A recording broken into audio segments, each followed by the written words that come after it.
अल्हम्दुलिल्लाह नहमदुहु व नस्तईनुहु व नस्तगफिरुह व नऊज़ु बिल्लाहि मिन शुरूरि अनफुसिना व मिन सय्यिआति अमालिना मन यहदिहिल्लाहु फला मुदिल्ल लहु व मन युद्लिल्हु फला हादिय लहु व नशहदु अन ला इलाहा इल्लल्लाह वहदहु ला शरीका लहु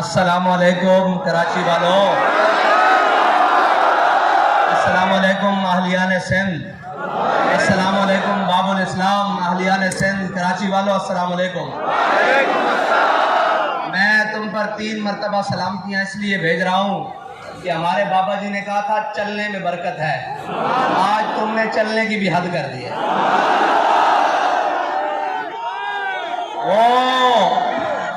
वो जो कहते थे कि जी इनको क्या पता हो कि मुल्क कैसे चलता है, हमने उन्हें आज सिर्फ छोटा सा पैगाम देने के लिए आपको बुलाया है कि कौम तहरीक लब्बैक पाकिस्तान पर उस सतह का एतमाद कर चुकी है कि तहरीक लब्बैक पाकिस्तान जिस मौजू पर मर्जी जिस वक्त मर्जी कौम को बुलाए कौम लब्बैक कहती है।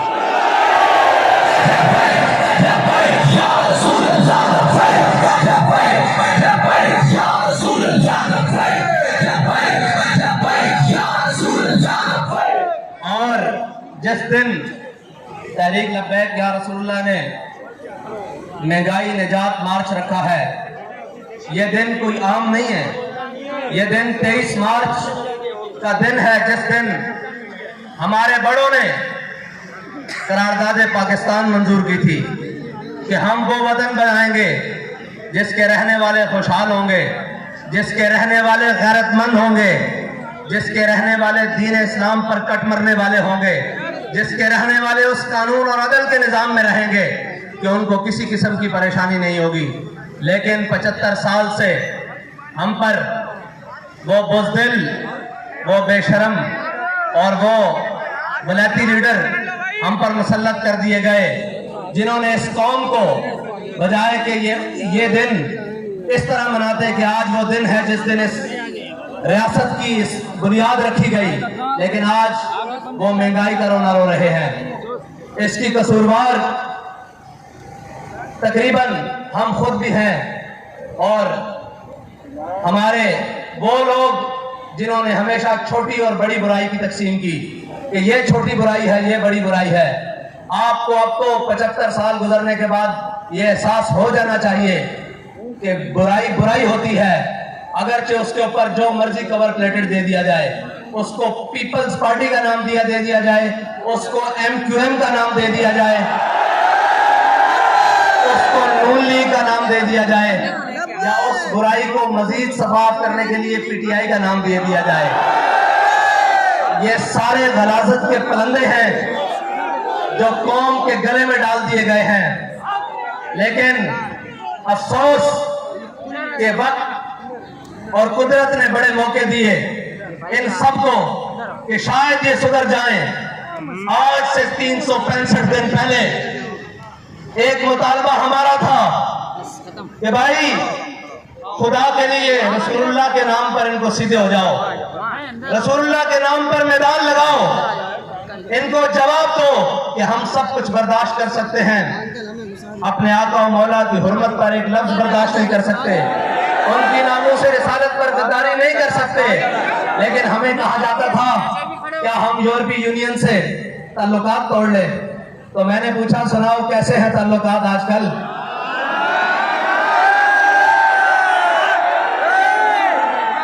बेशर्मो जो थूक के जो काटना था तो कम अज कम रसूलुल्लाह के नाम पर आगे कदम बढ़ा देते। सिर्फ पाकिस्तान ही नहीं पूरी दुनिया में तुम्हें इज्जत मिल जाती। लेकिन बाबा जी फरमाते थे फिर के गली गली तबाह, ठोकरें सबकी खाए क्यों? अब जाओ प्यूटन की ठोकरें खाओ, अब जाओ अमेरिका की ठोकरें खाओ, और अब जाओ यूरोपीय यूनियन के आगे हाथ जोड़ो कि हम मस्कीन हैं, गरीब हैं, हमारी जबान फिसल गई, हमसे जबानी लफ्ज़िश हो गई। ये जबानी नहीं हुई, ये मेरे मालिक ने तुमसे करवाया है।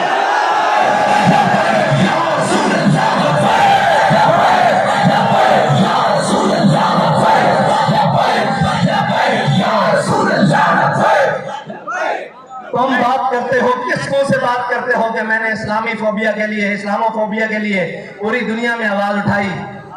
और मुनाफिक आजम, मेरे ख्याल से जलील आजम, मुनाफिक आजम, सुन तो सही ये बात, तुझे गैरत नहीं आती ये बात करते हुए? इतना बेशर्म इंसान है तू। जिस असेंबली में अक्सरियत रखता था, अब नहीं है, अक्सरियत रखता था, उस असेंबली में एक नामूस रिसालत के लिए करारदाद तो पास नहीं करवा सका, तो तू बनता है लीडर के मैंने इस्लामोफोबिया पे बात की है। बेशरम, तूने आफिया सिद्दीकी के लिए भी बात की थी, तूने जनाब मुल्क के अंदर 1 करोड़ नौकरियां देने की भी बात की थी, तूने उन चोरों लुटेरों के एहतसाब की भी बात की थी, तूने वो जनाब पंजाब के डाकुओं की भी बात की थी। लेकिन खुदाए लम्बिल को मंजूर ये है कि जिसको कौम आखिरी उम्मीद समझती है, अल्लाह उसको गलियों में रुलवा रहा है। कि आखिरी उम्मीद ये नहीं है, पाकिस्तान की कौम और पाकिस्तान की पहली और आखिरी बात सिर्फ हुजूर सैयद आलम सल्लल्लाहु अलैहि वसल्लम का दीन है, और वो निजाम है जो निजाम मेरे आका और मौला सल्लल्लाहु अलैहि वसल्लम ने अपनी उम्मत को दिया है। जिसको समझते थे कि जी ये तब्दीली लाएगा, और वो क्या तब्दीली लाएगा? जिसके अपने घर वाले मशकूक हैं। कभी उनको कहता है बिक गए हो, और हमारे यहाँ ये लफ्ज निकल जाए ना कि इसने कोई हल्की बात की है, हम कहते हैं इसको पीछे कर दो, दिलेर बंदा आगे ले आओ। तुम कहते हो पहले 25 करोड़ लेके बिक गए हैं, फिर कहते हो वापस आ जाओ, कुछ नहीं कहूंगा। मैंने कहा ना ये वापस आएंगे, ना वो 25 करोड़ वापस करेंगे, ना ये तुम्हारे साथ चलेंगे, अब तुम्हें जाना होगा और इंशाअल्लाह तुम जाओगे। लेकिन एक बात है कि मैदान तुम जाओगे जरूर, लेकिन मैदान उन चोरों के लिए खाली नहीं होगा जिन्होंने फ्रेंडली अपोजिशन की, नामों से रिसालत के मसले पर कौम का खून, आशिकाने रसूल का खून, गुलामाने मुस्तफा का खून सड़कों पर बहता रहा, और वो बेशर्म और बेगैरत बनकर असेंबलियों में जाकर एक आवाज न उठा सके। अगर वो बेशर्म बना हुआ था तो तुम्हारी जबानें जलती थी, तुम गिरफ्तार हो जाते। वो मजहबी लीडर, वो सियासी पंडित जिन्हें आज याद आ रहा है कि कौमी हुकूमत बनाओ, मैंने कहा तुम्हें कौमी हुकूमत नहीं, तुम्हें कौमी छितर देंगे।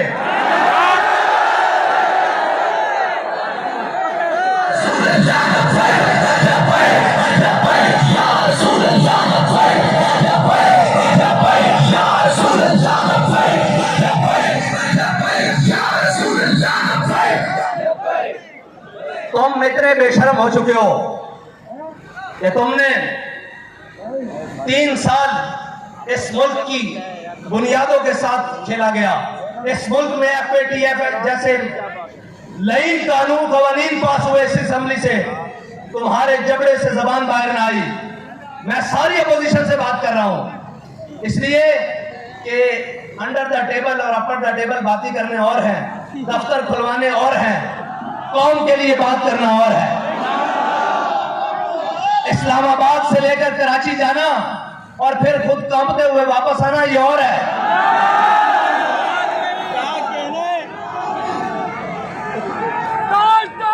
और ये कहना कि हमें कुछ हिस्सा मिल जाए और उसके साथ उन लोगों के साथ राब्ते करने जिनके साथ 5 साल उनके खिलाफ बातें करते रहो, और जनाब जब वक्त आए इक़्तिदार लेने की कहीं से रोशनी नजर आए, रोशनी क्या, जो कौम के भेड़िए हैं उनके लिए तो इक़्तिदार भी अंधेरा है, अंधेरा है इक़्तिदार। उन कौम के भेड़ियों को जरा लो नजर आए, इसी कौम ने तारीख की महंगी तरीन चीनी खरीदी, तुम कोई बात ना कर सके। इसी कौम ने अपने सामने FATF के कवानीन पास होते देखे और अपोजिशन खामोश रही, कोई बात नहीं की अपोजिशन ने, फ्रेंडली माहौल रखा।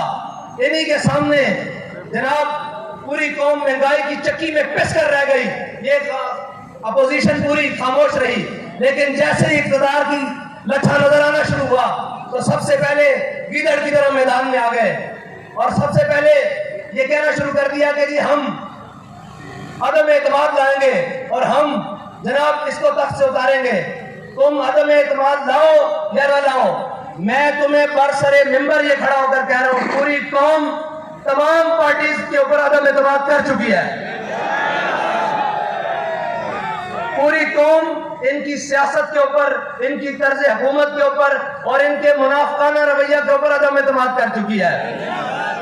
अब रही बात इलेक्शन की, तो तुम इलेक्शन की तैयारियां कर रहे होगे, हम पहले तैयार हैं, मैदान में बैठे हुए।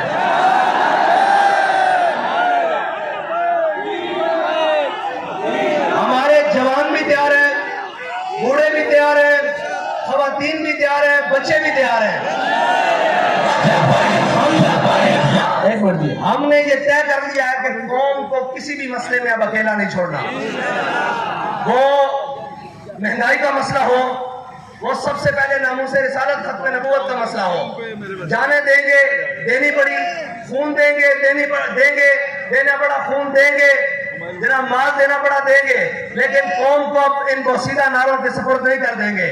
ये आते हैं, नारे लगाते हैं, आजकल उनको भी बड़ा जनाब मजहबी फैक्टर याद आया हुआ है, दीनी बातें याद आई हुई हैं, आश के रसूल बड़ा हुआ है। मैंने कहा तू भी मुंह दिखाने के काबिल है कि तू हुजूर से, हमारे बाबा जी बता गए हैं इस बारगाह में 2 नंबरी नहीं चलती। अभी 12 अप्रैल नहीं आया, अभी पहला रोजा नहीं आया, तेरी टांगे आसमान की तरफ है।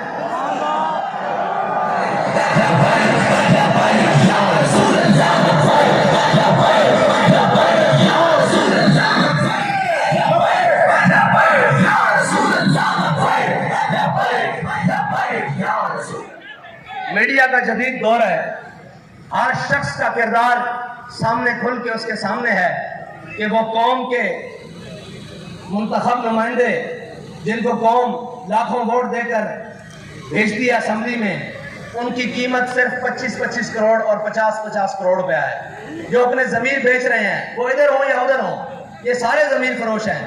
क्या आपको इनसे उम्मीद है कि ये पाकिस्तान को इन मुश्किल हालात में से निकालेंगे?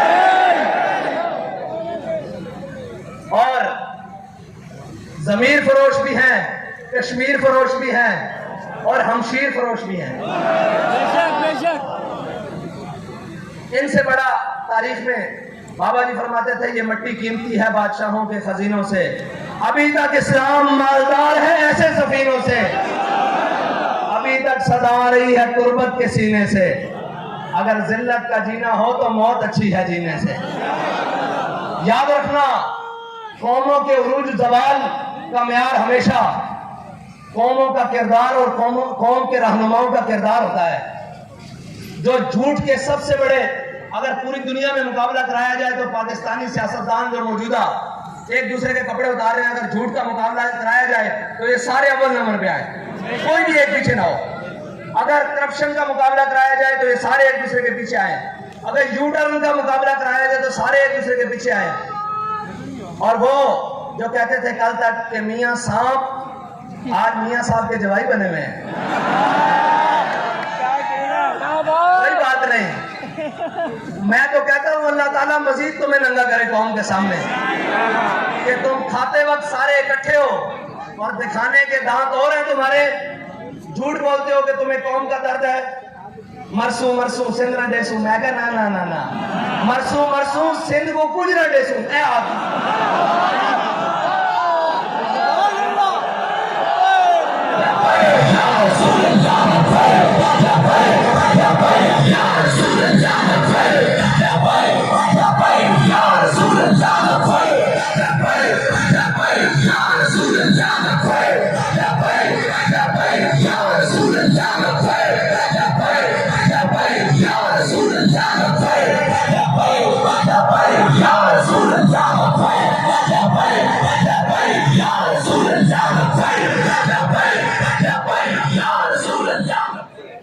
शर्म नहीं आती?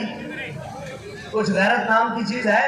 यहां से मार्च लेकर वहां जाते हो, 4 मरतबा सूबाई हुकूमत तो तुम्हारे पास है सिंध की। क्या किया तुमने? तुम तो कराची की पाइपलाइनों में सिर्फ साफ पानी नहीं दे सके, जो कोई इतनी बड़ी साइंस नहीं है, वो अलग बात है।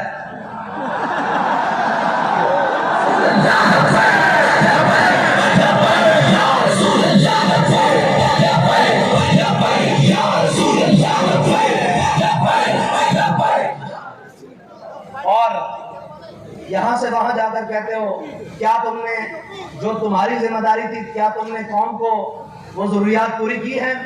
बारिश आ जाए तो कराची जैसे शहर जिसकी आबादी करीबन 3 करोड़ के लगभग है, जिसकी आज तक तुम बेईमानों ने मर्दमशुमारी सही नहीं होने दी, और सिंध, अंदरूने सिंध जहां साफ पानी पीने के लिए मुयसर नहीं, वो पाकिस्तान जिसमें तकरीबन 10 के करीब छोटे बड़े दरिया बहते हैं, और एक सूबा जिसके अंदर 5 दरिया बहते हैं, पूरे पाकिस्तान में दरियाओं की एक लाइन है। उस मुल्क के वासियों को अगर साफ पानी ना मिले तो क्या तुम्हें डूब मरने का मकाम नहीं हासिल? और तुम यहां से वहां मार्च लेकर जाते हो, महंगाई का रोना रोते हो। क्या तुमने सिंध में दूध की नहरें बहा दी हैं? क्या तुमने सिंध के वासियों को उनके जीने का हक दे दिया है? क्या कराची के मसाइल हल हो चुके हैं? सबसे बड़े लैंड माफिया तुम खुद हो, सबसे बड़े बदतखोर तुम खुद हो, सबसे बड़े सिंध के कराची के डाकू तुम खुद हो। ये जितने डकैतों का सरगना हो, जितना उनका जनाब चलता है नजम, उस सब के सरबराह तुम खुद हो और तुम्हारा बाप है। और हमसे तवक्को करते हैं कि कहीं सीट एडजस्टमेंट हो जाएगी। मैंने कहा आपके लिए हमने सिर्फ लिटर एडजस्टमेंट रखी है।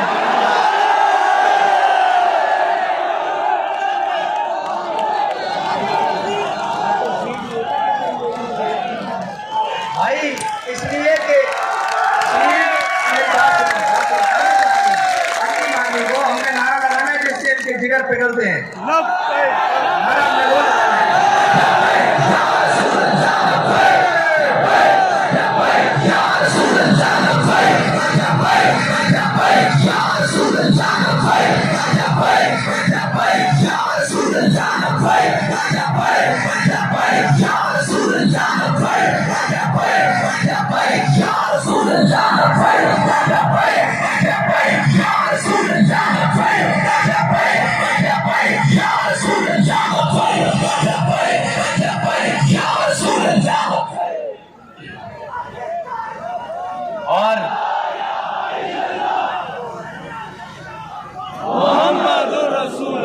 और एक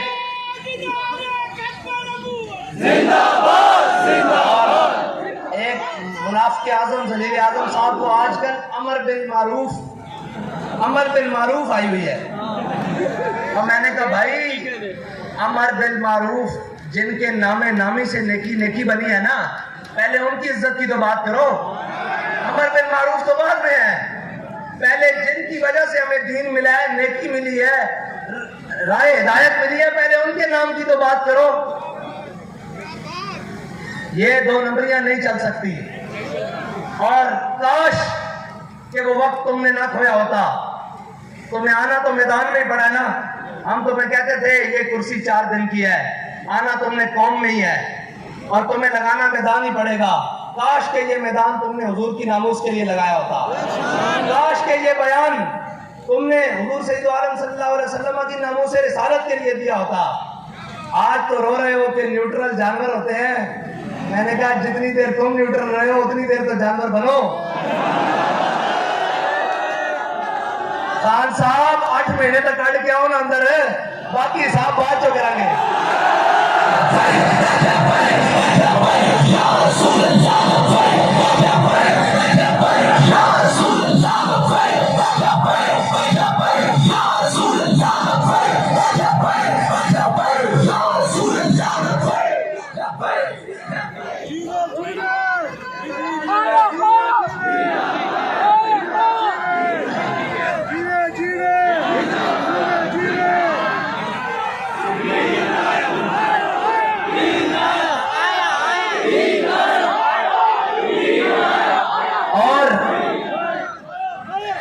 जो बड़े पढ़ी लिखी हुकूमत लेकर आए और बड़े समझदार लोग लेकर आए कि ये मुल्क को संभालेंगे, उन पढ़े लिखों ने पाकिस्तान का हाल ये किया कि पहले पाकिस्तान सिक्योरिटी रिस्क पर था, इसको सरहदी खतरात थे, अब ये माशी रिस्क पर है। ये पढ़े लिखों ने हाल किया है इस पाकिस्तान का और ये समझते हैं कि तहरीक लब्बैक वाले ऐसे ही उठकर आ गए हैं, इनको मैशत का क्या पता हो। मैंने कहा हमें सारी बातों का पता है, सिर्फ वक्त की देर है और वो वक्त भी दूर नहीं है इंशाल्लाह। मईशत दुरुस्त करना पढ़े लिखों का काम है ही नहीं, मईशत दुरुस्त करना डंडे वालों का काम है। अगर पढ़े लिखों का काम हो गए तो आज जहांगीर तरीन साहब को सामने बिठा लो, वो कहेंगे सबसे ईमानदार मैं हूं। आज अलीम खान को सामने बिठाओ, सबसे ईमानदार वो है। सारों को छोड़ो, सबसे बड़े डाकू जरदारी को बिठा लो। अच्छा, उससे बड़ा चोर बाहर से इंपोर्ट करके बुला लो, नवाज शरीफ, उसको बिठा लो। वो कहेगा मुझसे दयानतदार कोई नहीं है। कौम का पैसा वापस लाने के लिए तुमने क्या कर ढोंग किए, लेकिन तुम्हारी नीयत ठीक नहीं थी। अगर नीयत सही हो तो हमारे बाबा जी फरमाते थे, हजरत उमर बिन अब्दुल अजीज सिर्फ मस्जिद से सर के घर तक गए थे तो आधा इस्लाम नाफिज हो चुका था। तुमने कहा था मैं आते ही गवर्नर हाउस की दीवारें गिराकर इसको यूनिवर्सिटी बना दूंगा। हमारा ये दावा नहीं है कि हम गवर्नर हाउस गिराकर उसको यूनिवर्सिटी बनाएंगे। हमारा दावा यह है कि हमारा गवर्नर हाउस में नहीं रहेगा। उसकी इमारत को जहां भी सरकारी इस्तेमाल की जरूरत पड़ी हम उसको करेंगे। हम बात वो करेंगे जिस पर अमल करके दिखाएं। हम कौम को वो सबज बाग नहीं दिखाएंगे जो दिखाकर हमें यू टर्न लेने पड़े और झलेवासी का हथकड़ियां पा के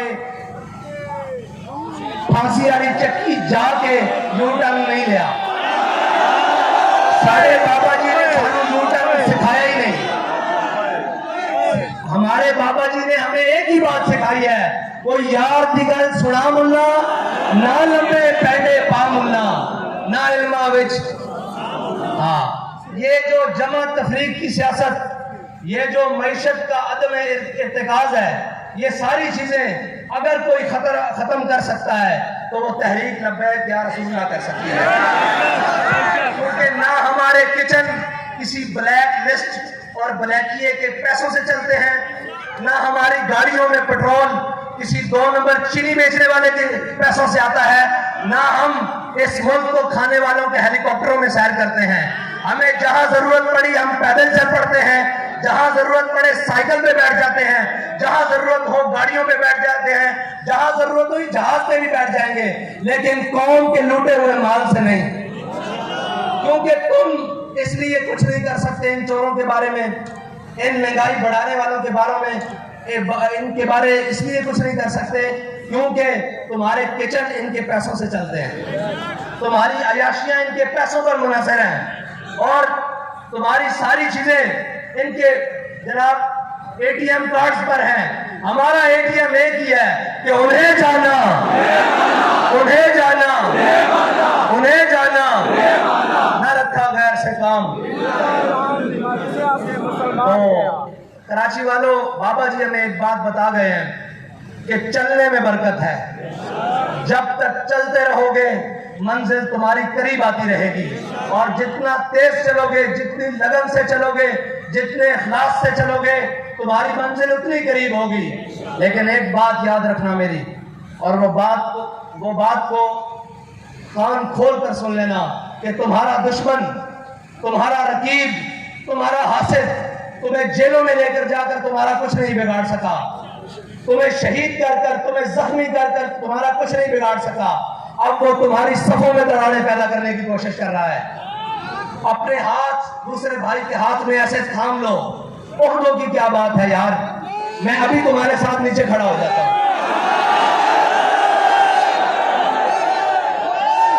इन चीजों की कोई हैसियत नहीं। बाबा जी हमारी आंख में सोना और मिट्टी बराबर करके गए हैं। हम सब की मंजिल वो है कि हमने हुजूर के दीन को तख्त पर लाना है और उसके लिए हमने आपस में जो अपने भाई हैं उनके बाजू पकड़ के रखने हैं और नहीं जाना इस तरफ। यार मैंने कोई ऊंची गल हो, मुझे कोई ऊंची बात हो भी गई है, मेरी शान में कोई गुस्ताखी हो भी गई है तो क्या बात, तू ये तो देख कि जब तेरे नबी के बारे में गुस्ताखी हुई तो ये तो बंदा मैदान अमल में था या नहीं? कुछ नहीं होता। ये चार, अब दुश्मन की आखिरी ज़रब है, वो आपकी सफों को तोड़ना चाहता है, लेकिन आप अपनी सफे ज्यादा मजबूत कर गए, उसको ये पैगाम दे दें कि मर जाएंगे, जालिम की हिमायत नहीं करेंगे। अब आपका पैगाम अपने आप को मुतहद करना और गली गली में जाओ, कूचे कूचे में जाओ, नगर नगर में जाओ, हर दरवाजा खटकाओ, उन्हें बताओ कि उम्मत के असल वारिस आ गए हैं, कौम के हकीकी तर्जुमान आ गए हैं, पाकिस्तान को अपनी मंजिल के तक पहुंचाने वाले वो लोग हुजूर के गुलाम आ गए हैं जिनको ना इक़्तिदार की लालच है, ना जनाब पैसे की हवस है। उनको अगर किसी मकसद की लालच है वो ये है कि ये उम्मत हुजूर सैयद आलम सल्लल्लाहु अलैहि वसल्लम के दामन से वाबस्ता होकर खुशहाल हो जाए और हम सब की निजात हुजूर सैयद आलम सल्लल्लाहु अलैहि वसल्लम के दीन के साथ और उनके निज़ाम से वाबस्ता रहने की है। इंशाअल्लाह ये जो महंगाई हुई है ना, इसमें कौम का भी एक कसूर है। आखिरी बात कर रहा हूँ कि आप कह रहे थे तब्दीली वाले ने आजमा लियो, थोड़ा सा आजमा लिये, अगर कोई मजीद कसर है तो फिर आजमा लो।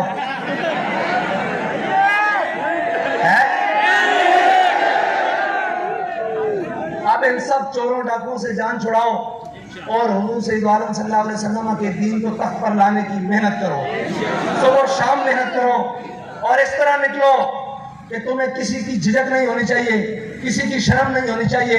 वो पूरा सिंध लूट कर अगर महंगाई मार्च कर सकता है, आज़ादी मार्च कर सकता है, तो हम तो वो हैं कि जिनके दामन पर ना करप्शन का दाग है, ना गद्दारी का दाग है, ना बैरून मुल्क से बैरून पैसा भेजने का दाग है, ना लिसानी दाग है, ना कौमियत का दाग है। हमने तो नारा ही वो लगाया जो पूरी उम्मत का नारा है कि मन सब्बा नबी जन, मन सब्बा नबी जन। वाखिर दावाना अल्हम्दुलिल्लाह रब्बिल आलमीन।